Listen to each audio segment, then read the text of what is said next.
بسم الله الرحمن الرحیم. نن چې کوم افسوسناکه پیښه په بنو کې شوې ده، په هغې باندې چې څومره د افسوس اظهار وکړی شي زما خیال کم دی. د یو پرامن ریلي باندې نو پکار چې د هغې خلاف تشدد استعمال شوی وي.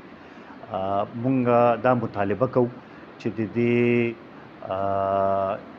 انکوایري دی وشي های لیول، او په دې کې چې څوک هم انوالو وي د هغوی خلاف کاروایی کېدل پکار دي.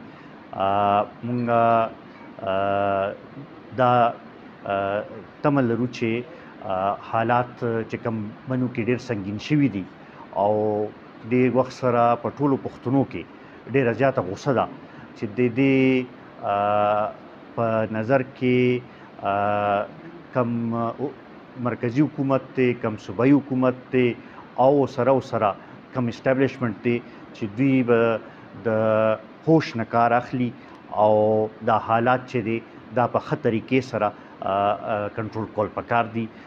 د دې وخت دا ضرورت دی چې دا کم سنګین صورتحال جوړ شوی دی چې دې باندې توجه ورکړی شي او د دې مسلې حل په خبرو په ذریعې او په طریقې باندې روب حاصل شي.